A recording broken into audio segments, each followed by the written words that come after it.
ಪ್ರಿಯರೇ, ದಿನದ ಬದುಕಿಗೊಂದು ಕ್ರಿಸ್ತನ ಈ ದನಿ ನಮ್ಮೆಲ್ಲರಿಗೂ ಪ್ರೇರಣೆಯಾಗಲಿ. ಪ್ರಿಯರೇ, ಇಂದು ನಾವು ಸಾಧಾರಣ ಕಾಲದ 20ನೇ ಭಾನುವಾರದಲ್ಲಿದ್ದೇವೆ. ಆತ್ಮೀಯರೇ, ಬದುಕಿನಲ್ಲಿ ಹಾದಿ ತಪ್ಪುವುದು ಸಹಜ. ಆದರೆ ಎಚ್ಚರಿಕೆಯಿಂದ ಜಾಗರೂಕತೆ ವಹಿಸಿ ಜ್ಞಾನ ವಿವೇಕವನ್ನು ತನ್ನದಾಗಿಸಿಕೊಂಡು ಪ್ರಯಾಣಿಸುವುದೇ ಬುದ್ಧಿವಂತಿಕೆ. ಆತ್ಮೀಯರೇ, ಪ್ರಭು ಕ್ರಿಸ್ತರು ತಮ್ಮ ದೇಹವನ್ನು ಹಾಗೂ ತಮ್ಮ ರಕ್ತವನ್ನು ನಮಗಾಗಿ ಅರ್ಪಿಸಿದರು. ಅವರು ತಮ್ಮನ್ನೇ ನಮಗೆ ಅರ್ಪಿಸುತ್ತಾ ದಿವ್ಯ ಭೋಜನದಲ್ಲಿ ಭಾಗವಹಿಸಲು ಆಹ್ವಾನಿಸುತ್ತಿದ್ದಾರೆ. ಅವರ ಕರೆಗೆ ಓಗೊಟ್ಟು ಅವರ ಭೋಜನದಲ್ಲಿ ಭಾಗಿಯಾಗಿ ನಿತ್ಯ ಜೀವವನ್ನು ಪಡೆಯುವ ಭಾಗ್ಯ ನಮ್ಮದಾಗಲಿ ಎಂದು ಇಂದಿನ ಬಲಿಪೂಜೆಯಲ್ಲಿ ವಿಶೇಷವಾಗಿ ಪ್ರಾರ್ಥಿಸೋಣ.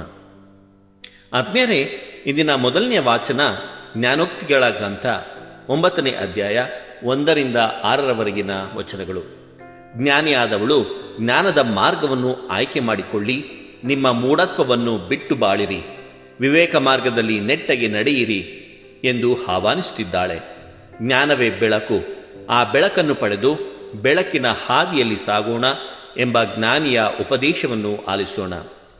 ಆತ್ಮೀಯರೇ, ಇಂದಿನ 2ನೆಯ ವಾಚನವನ್ನು ಸಂತ ಪೌಲರು ಎಫೆಸಿಯರಿಗೆ ಬರೆದ ಪತ್ರ 5ನೇ ಅಧ್ಯಾಯ 15ರಿಂದ 20ರವರೆಗಿನ ವಚನಗಳನ್ನು ಆರಿಸಿಕೊಳ್ಳಲಾಗಿದೆ. ನಿಮ್ಮ ನಡತೆಯ ವಿಷಯದಲ್ಲಿ ನೀವು ಅತ್ಯಂತ ಜಾಗರೂಕರಾಗಿರಿ, ಮೂಢನಂಬಿಕೆಗಳಿಂದ ವಿಮೋಚನೆ ಹೊಂದಿ ಜಾಣರಾಗಿ ಜೀವಿಸಿರಿ, ಬುದ್ಧಿಹೀನರಾಗದೆ ದೈವ ಚಿತ್ತವನ್ನು ಗ್ರಹಿಸಿಕೊಳ್ಳಿ. ಇಲ್ಲಿ ಸಂತ ಪೌಲರು ಹೇಳಿದಂತೆ ಎಚ್ಚರದಿಂದ ಇರಬೇಕು, ಆಗ ಮಾತ್ರ ದೈವ ಚಿತ್ತವನ್ನು ಗ್ರಹಿಸಲು ಸಾಧ್ಯ ಎಂಬ ಮಾತುಗಳನ್ನು ಪಾಲಿಸೋಣ. ಆತ್ಮೀಯರೇ, ಇಂದಿನ ಶುಭ ಸಂದೇಶ ಯೋವಾನನ ಶುಭ ಸಂದೇಶ 6ನೇ ಅಧ್ಯಾಯ ವಚನಗಳು 51ರಿಂದ 58ರವರೆಗೆ. ಕ್ರಿಸ್ತನಲ್ಲಿ ಜೀವಿಸುವವನು ನಿತ್ಯಕ್ಕೂ ಜೀವಿಸುವನು.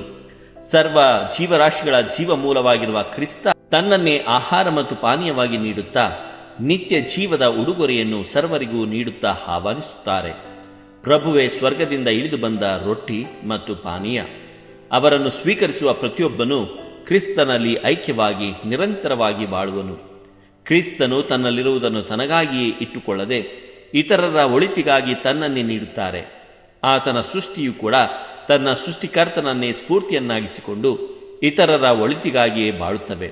ಮೇಣವು ತನಗಾಗಿ ಉರಿಯುವುದಿಲ್ಲ, ಮರವು ತನ್ನ ಹಣ್ಣುಗಳನ್ನು ತಾನೇ ಸೇವಿಸುವುದಿಲ್ಲ, ನದಿಯು ತನ್ನ ನೀರನ್ನು ತಾನೇ ಕುಡಿಯುವುದಿಲ್ಲ, ಕಬ್ಬು ತನ್ನ ಸಿಹಿರಸವನ್ನು ತಾನೇ ಸವಿಯುವುದಿಲ್ಲ. ಸರ್ವವು ಇತರರಿಗಾಗಿ. ನಮ್ಮ ದೇವನು ನಿತ್ಯ ಜೀವದ ಬುಗ್ಗೆಯಾಗಿ ತನಗಾಗಿ ಉಳಿದಿಲ್ಲ, ಅದನ್ನು ಉಚಿತವಾಗಿ ಸರ್ವರಿಗೂ ನೀಡಲು ಬಯಸುತ್ತಾರೆ. ಆ ಕ್ರಿಸ್ತನನ್ನು ಸ್ವೀಕರಿಸುವ ಪ್ರತಿಯೊಬ್ಬನೂ ಸ್ವಾರ್ಥಿಯಾಗಿ ಜೀವಿಸಲು ಸಾಧ್ಯವಿಲ್ಲ. ಆತ್ಮೀಯರೇ, ಆತನು ಆ ಕ್ರಿಸ್ತನಂತೆ ಇತರರಿಗಾಗಿ ಬಾಳುವವನಾಗುತ್ತಾನೆ. ಇತರರ ಒಳಿತಿನಲ್ಲಿ ತೃಪ್ತಿ ಕಾಣುವವನು ದೇವರಿಂದ ಹರಸಲ್ಪಡುವನು. ನಮಗೆಲ್ಲರಿಗೂ ಕ್ರಿಸ್ತನೇ ನಿಜವಾದ ಆಹಾರ ಮತ್ತು ಪಾನೀಯ. ಆತನಿಗಾಗಿ ಹಾತೊರೆಯುವ ಪ್ರತಿಯೊಬ್ಬನ ಹಂಬಲವನ್ನು ಯೇಸು ನೀಗುವರು. ಯೇಸುವನ್ನು ಆಶ್ರಯಿಸಿ ಆತನನ್ನೇ ಸ್ವೀಕರಿಸಿ ಆತನಲ್ಲಿ ಆತನಿಗಾಗಿಯೇ ಬಾಳುವ ಪ್ರೇರೇಪಣೆ ನಮಗೆಲ್ಲರಿಗೂ ಲಭಿಸಲಿ. ಆತ್ಮೀಯರೇ, ಇಂದಿನ ದೈವವಾಕ್ಯದ ವಿಧಿ ಹೇಳುವಂತೆ ನಮ್ಮ ಜ್ಞಾನವನ್ನು ಬಳಸಿಕೊಂಡು ನಮ್ಮ ಹೃದಯ ಯಾವುದಕ್ಕಾಗಿ ಹಾತೊರೆಯುತ್ತಿದೆ ಎಂಬುದಾಗಿ ನಾವು ಧ್ಯಾನಿಸೋಣ. ನಮ್ಮ ಹೃದಯದ ನಿಜವಾದ ಹಾತೊರಿಕೆ ಯಾವುದಾಗಿದೆ? ಕ್ರಿಸ್ತ ಮಾತ್ರ ನನ್ನ ಮನಸ್ಸಿನ, ನನ್ನ ಹೃದಯದ, ನನ್ನ ಆತ್ಮದ ಹಂಬಲವನ್ನು, ಹಾತೊರೆಯುವಿಕೆಯನ್ನು ನೀಗಿಸಲು ಸಾಧ್ಯ.